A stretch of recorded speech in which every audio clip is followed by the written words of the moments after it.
We're back, folks. Welcome to this week's episode of Venture Utah. I'm your host, Cameron Porter with Robin Hood Studios. It's been a long quarantine, but we knew it was time to start bringing you some more fantastic small business content. Don't worry, we are still observing our social distancing measures and trying to keep everybody as safe as possible, but we want to get this content out to you, and we have a fantastic list of guests here today to join us. We have Steve Rogers, the real Captain America from Circle for Excellence. We have Megan Smock from Happy Hearts Home and Pet Sitting. And we have Joe Wrangle with To Evolve Coaching and Consulting. And yes, this is the third time we've had to restart the take because I've messed up one of those names. I'll leave you to guess which one. Okay, so our first guest this week is Steve Rogers with Circle for Excellence. Steve, thank you for being here. Thank you so much, Cameron. Now, is it Circle or Circles? Circle for Excellence. Okay, now what does that name mean? And I love the Captain America reference. That was so fine. Thank you so much. Circle for Excellence is exactly what it says. We are helping people that are really struggling with addiction. And I'd like to just kind of tell you a little bit how that came about. I received a blessing. And in that blessing, it told me that throughout my days, I would be helping those that are really struggling with that of addiction. It also said how sad it would be if those at that time I wasn't able to help those people because I wasn't ready. I've been preparing my whole life for this opportunity. Thank you so much. And our goal is to help those that really would love to have the right way to have hope and the correct way to go forward to alleviate that addiction. So Circle for Excellence is about conquering addiction. Exactly. Do you have a specific focus? The one we'd like to focus on today is that of pornography. We feel that pornography has taken such a huge, terrible step forward during the virus. In fact, as I saw it on Google itself, it showed that it actually had almost tripled in usage in the last 4 months. That is huge. That is huge. It's understandable. Everybody's at home. Exactly. And so what we want to do is we want to set a program in place for the individual can actually overcome that addiction. So let's talk about that for a moment. I mean, there's a lot of pushback against the idea of pornography being an addiction. And what are your responses to those pushbacks, I should say? That's a great question.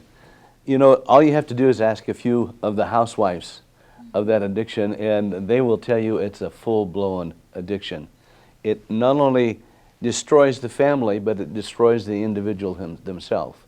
And so what we want to do is we want to provide a way where they can literally solve the problem and have hope, really hope in themselves, that they don't go to the computer or their cell phone or the TV to actually have the release of their life, whatever depression it might be, right into addiction, right into pornography. Now what we call is Ghostbusters. You've heard the term before. Mm-hmm. We have the opportunity to simply help a person alleviate the problem with Pornbusters. Okay. And what we want to do is we want to do 4 things. Number 1, we want to help you uncover the real need for help. If you don't have the desire, then we can't help you. So we help you uncover that desire and help you understand what needs to take place. That's number 1. Number 2 is that you really are truly circled with hope and love from everyone, including your Maker. I call it your Maker because there's so many different churches and organizations worldwide. But what you're really doing is you're coming into that powerful purpose of what you want to do with Him. Now let me just tell you a brief story. When I was really struggling with a divorce, and it was December 14th, I got the papers on December 28th, I really struggled to the point of wondering if my life was really worth living. Then I had a good friend of mine literally say to me, there's only one way to overcome this. I said, please help me. And at that time, that individual outlined a very powerful step-by-step approach. The first step was to come under your Maker going right into the Scriptures. Once you've taken the opportunity to read that page of Scriptures, Old Testament, whatever it might be, New Testament, Book of Mormon, whatever your choice is, then you take the opportunity to literally write down those things from that page at the top of the page. Let's say your favorite verse was verse 17, and that verse was that of Moroni. And he says in that verse, if all men were like that of Moroni, even Satan would shake at the appearance of Moroni. Well, at that time, I thought what would be the best thing to do would be to put something at the very top of that page that you can actually see it every time you go to it. So I put in big letters, Steve and Moroni cause even Satan to shake. Isn't that great? Mm-hmm. So I have a purpose now to help those people really with the Scriptures on a daily basis. Well, she didn't stop there. In that situation, she turned me over to another gentleman by the name of Steve, and he actually wanted me to call him every morning. I spent about 15 minutes to 30 minutes studying the page of Scripture. Then I spent another 15 to 30 minutes to literally write in a journal like this and just simply put the feelings and emotions that I wanted down on the journal. That would be that next step. And then the third step, which is really important, is to share that with a friend, a neighbor, someone that's mentoring you. Now, we need a lot of people's help. I can't do this by myself. So throughout the world, we're going to ask those people that have the ability to mentor people on the phone. And you'll see the telephone number and the email that you'll be able to call or simply contact us.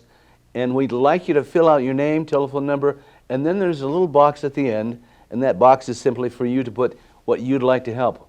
If you're needing help from the addiction, or you're wanting to help the person as a mentor, or let's say you're really, truly, tremendously gifted with building a website, which I'd love to have that done.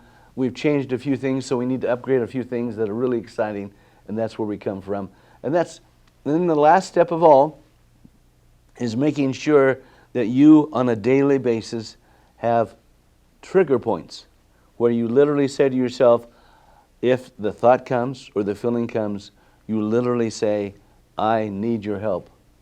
And that at that time you're contacting your mentor, you're contacting those key people that are there to help you, you're contacting your maker, you're making sure that you're awake to the things of greatness that you really are.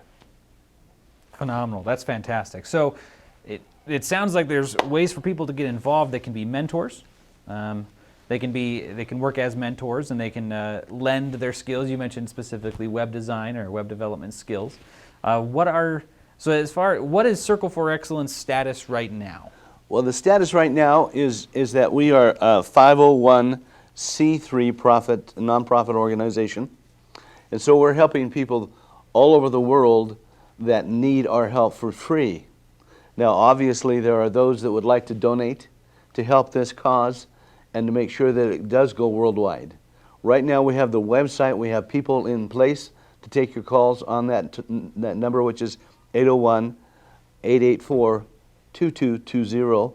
And that same number, we've got a tremendous helpline through America First, the actual credit union, and they are going to be the ones that are going to be taking donations when you dial that number.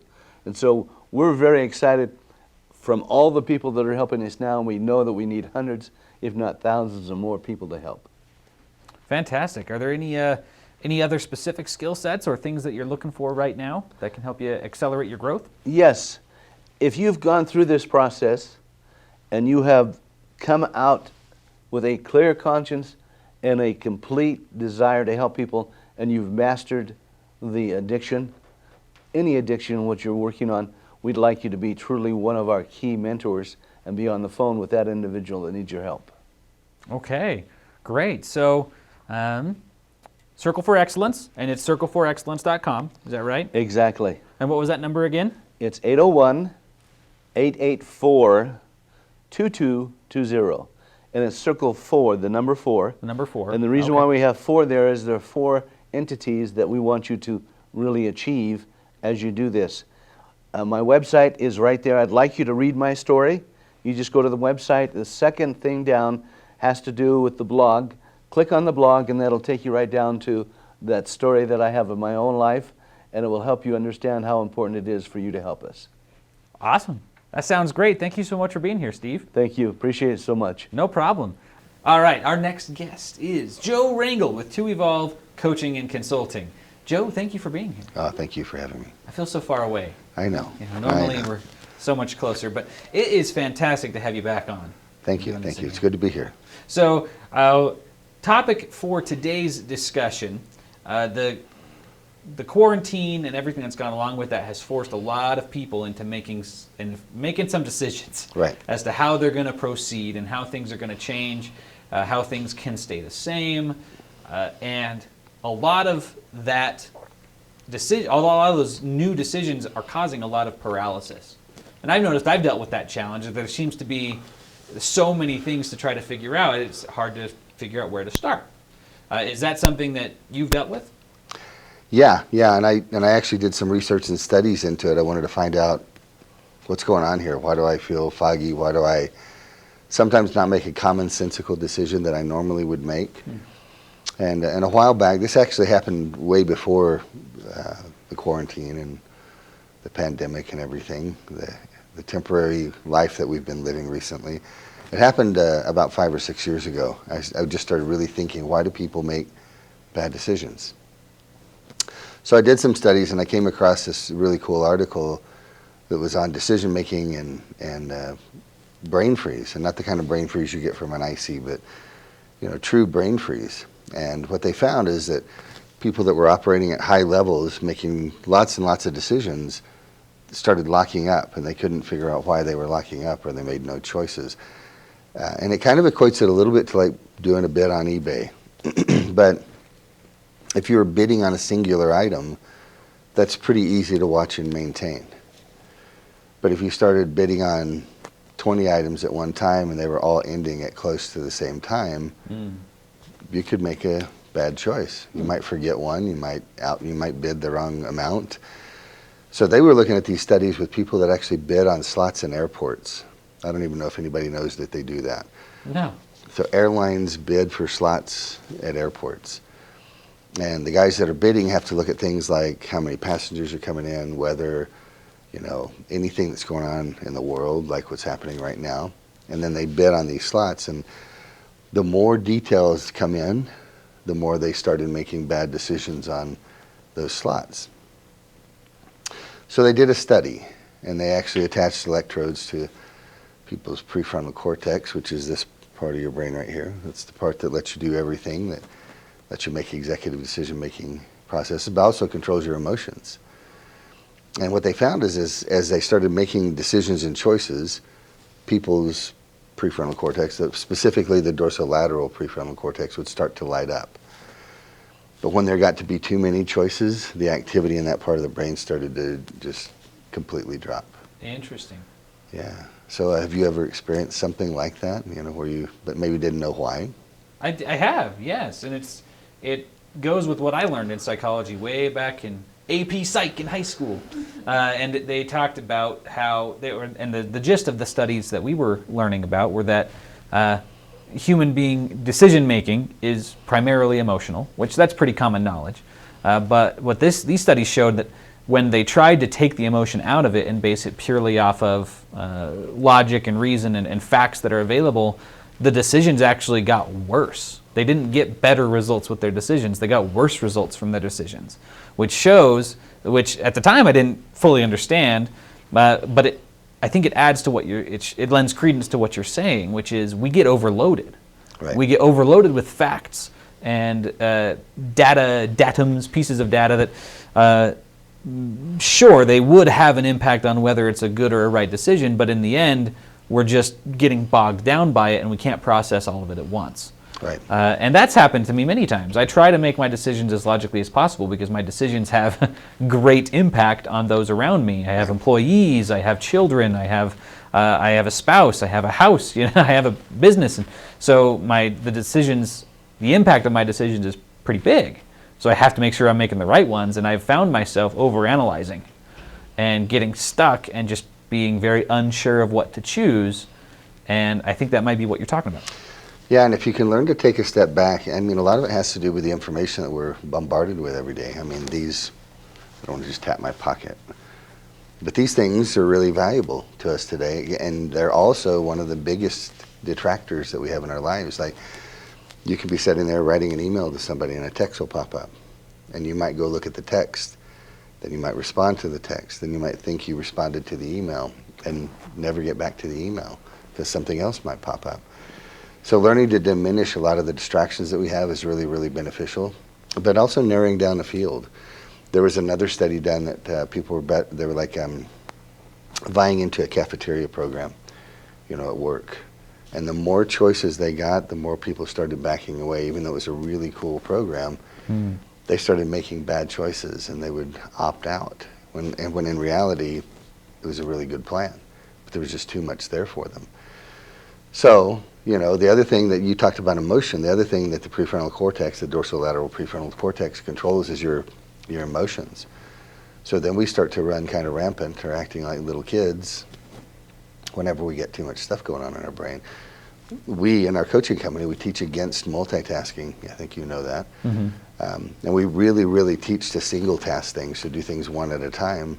You get more done, you're less drained at the end of the day, and you make more valid decisions, because once you start, and I use the word trying, I don't like that word either, but trying to multitask, I use that word because really it can't be done effectively anyway.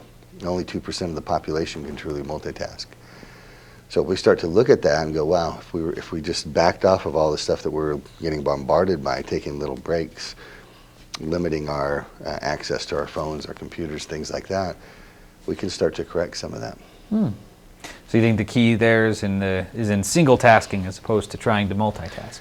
Yeah, and today, like you talked about earlier, with us all being at home and a lot of people working out of their homes, there's multiple bombardments. There's kids, there's family, depends on what your family's like. It depends on the age of your kids. You could be used to them going to school and now they're at home. You could be at home and maybe you usually go to an office. So it could be any of those things can contribute to this. So the best thing that we can learn to do is kind of minimize things where we can. Makes sense. And it's difficult. It's hard to do. Are there pretty standard steps that somebody can take to help avoid brain freeze? Well, I like to use brain dumps, very simple, just to write things down on paper. When you get your head going too many different directions, just take a moment and write things down on paper. Your brain can't prioritize while it's in your brain, can't prioritize information. But once you get it out on paper and look at it, you can start to go, well, I was worried about that, but it's not that big a deal, at least not right now. So you can start to prioritize once you do that. Minimize distractions, as much as you can. If you are working out of your home, if you can, you'd put a sign up says, working or on the phone or something like that, to keep kids and people from running in and out and things like that. Okay. Yeah. Gotcha. All right. So you're giving me some ideas. I was listening and I allowed my brain to kind of follow a tangent on one of the things you were saying. But I think it makes a lot of sense to try to compartmentalize and do one thing at a time, brain dumping, when you've got so much on your mind. I do that a lot. Like, I'll open up a little notepad on my computer and just type out a bunch of things that I want to get done for later. Or I use my calendar. I'll do that on my calendar a lot. I'll put in a calendar event for the following morning or, whenever I have an open slot, and I'll just label it stuff. And then I'll put in things in the notes, in the description. I'll be like, this. So I'm pretty much the same way, and I believe in simplicity. I mean, I use my calendar for almost everything. I use my notes on my phone if I want to take a specific note, just because it's easy to use. But there's danger even in that, because if you go to look at your notes, something could interrupt you, and you could lose an important piece of information. So the more we can learn to actually just physically, consciously control our exposure to distractions, the better off we'll be. So at home, simple things like we usually think we're supposed to interrupt ourselves for other people coming to knock on the door, and that we want to pay attention to them. But honestly, if you're in the middle of a task, the thing that you're thinking about is getting back to your task and not on that person. And yet, if that person stays there and distracts you long enough, you may never get back to the task that you were working on. So we use a phrase called bookmarking, like using little post-it notes to just write down where you were at, what you were working on at that time, so that you can come back to it. And be presently focused with that other person instead of trying to multitask. Little things. And that's something that we worked on pretty early on in my coaching process with you guys is is building in time for those, for those interruptions. So when my wife calls when I'm trying to work, say, if I need to, just be honest and say, hey, honey, I'm in the middle of something right now. Can I call you back in 10 minutes? And then don't forget to call her back. Right. That's key. You've got to call back. So really quick, that is about all the time we've got for today. What is the best way to reach out to you? Go to 2evolvecoaching.com. That's the number 2evolvecoaching.com. They can take our assessment that lets a person understand their thought processes there. They can set up time with either myself or with Scott. Or they can call me directly on my cell phone at 801-850-2974. And what better time? Like a lot of the quarantine measures are still in place. A lot of people are still working from home. But things are starting to churn up again and keep going. So what a great time to start doing some coaching. It's a good time to get your head on straight and to not let fear guide you. I mean, there's a lot of fear out in the world today. So I really love talking people through getting focused on factual information instead of fear. Sometimes facts in today's day and age are hard to find, except on Venture, Utah. Except here, of course. Yeah. All right. Thank you so much, Joe. Thank you. All righty. Our last guest for today is Megan Smock with Happy Hearts Home and Pet Sitting. You know her, you love her. Here she is. Megan, thank you for being here. Thank you. I'm excited. I'm excited to have you here as well. So, home and pet sitting in the Corona era is probably a little bit different than it was before. Yes. What have been the biggest changes? So, well, the pet sitting and the house sitting is primarily based off of people traveling or being out of the home. So that is on hold for a minute. So right now, so I had to put that aside. But I'm still offering dog walking and poop scooping and pet taxi service. So even if you're home, if your dog is pestering you or distracting you or whatever, it probably just needs some attention and some exercise, and so I can come take care of that distraction for you. You don't have to worry about it. It seems like could be a lot of changes from a pet's perspective. Right. When the family is home all the time. Right. And then, especially, and now that we're coming out of quarantine, now the family's going to be gone again. Right. What are some of the most common issues that you see that people have with their pets, especially small business owners? Right. So probably before, if you were gone a lot, not home very much, the dog or your pet might have gotten used to that. And then suddenly everybody's home and they might love it for a bit, like, oh my gosh, I have my family, this is so great. Maybe not all the cats, but cats might not love it. But yeah, so they're probably loving it, but then, your life changed, so they don't really have a routine, and pets need a routine as much as people do. So they might be a little confused, they might, not know what to expect from day to day. And then as the economy opens back up, if you're leaving again, you're going back to work, and they're not going to understand why you're suddenly not home again. If you're an essential worker and you have long hours, then they're going to be like, well, where did they go? Like, I don't understand. So there needs to be a transition. They won't understand why there's a sudden change. So one way to help that is, if they're suddenly home alone all day again, or at least not with a routine, then hire someone like a pet sitter to come give them some routine to help them transition from, oh, my family's home to, oh, my family's not home, what's going on? I need somebody to give me some consistency. And that's what I can provide, is consistency. Well, that makes a lot of sense. Especially if you're introduced to the pet beforehand, they've met you, they know you, the family leaves, the pet's trying to figure out what's going on, and then you show up. And it's Megan! Yay, my best friend Megan's here! Yep. And that makes a lot of sense to try to kind of provide that stability. And that can make a big difference where, a stressed out pet can pee on everything, poop on everything, chew on everything. You're going to make a mess. It can cause a lot of problems to have a stressed out pet. Yeah. And you've seen a lot of success with helping pets, kind of, giving them that routine and Yeah, just as much as people, are having me come, yeah, they all say like, oh, they just love it. We need them to have the break. We need the break. It's helping reduce the stress and anxiety of everyone and reduce any messes. So yeah, it's been Now, good. I've got 3 kids, and Yeah. they're all under the age of 5, and I've realized that a child age 2 and younger is basically just a pet. So do you work with No. infants? Oh, dang it. Dang it. Just the furry babies. Like, come just take the baby for like an hour. Just go. Okay, so, but it makes sense to, yeah. And so do you do the word, I don't know where I heard this before, but doggy dates, where you take the pet out of the home and go and do something? Like just go for a walk or something Yeah. like that? Yeah. Okay. Yeah, I love those. And like if you've got friends that have pets, like I can meet them at the park and we can go have a doggy date at the park. And yeah, or if you, like I mentioned, poop scooping, like people are doing a lot of yard work right now, but they don't want to pick up the messes. Like I can help with that. One less thing to worry about. Or if you're worried about, getting out of the house or going to a vet or a groomer and having contact, then I can do that. I can be the one person going to those places instead of everybody bombarding those places. I can pick Gotcha. up your pet and take them to their appointment and bring them back, and you don't have to go anywhere.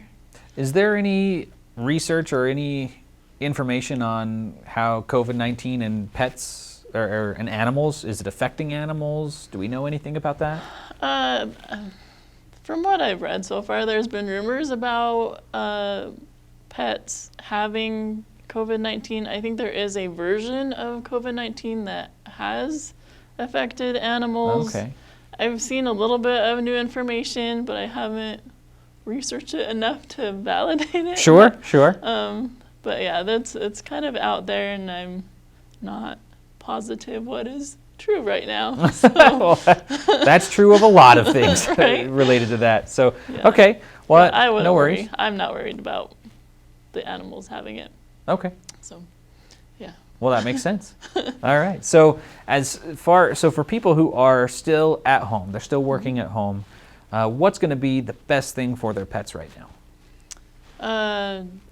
Do give them attention. If you're home, give them attention. If you are just super busy and they are bugging you, or just or your kids can't handle it, or whatever, just call me and I can give them that routine. I can get them out to give them exercise, let them go potty, and just give them some interaction apart from you.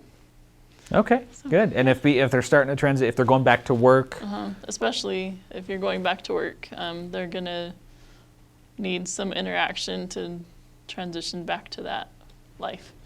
gotcha. So So it's Happy Hearts home and pet sitting. Yes. So we talked a lot about the pet sitting Yes. side. What about the home?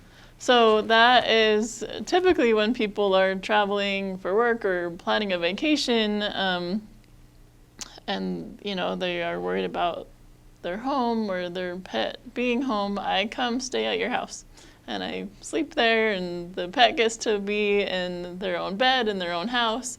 And a lot of people, when they're planning a trip, and they say things like, "Oh, well, I don't know if we can go because what do we do with the pet?" or "We better go back early because we don't want to leave the pet that long," or things like that. And I'm like, you can stay you can go as long as you want. Like, I will take care of your home and your pet. I make sure the house is secure. I make sure that things get taken care of, and your pet gets to be comfortable in their home, in their yard, in their house. And there's no risk really.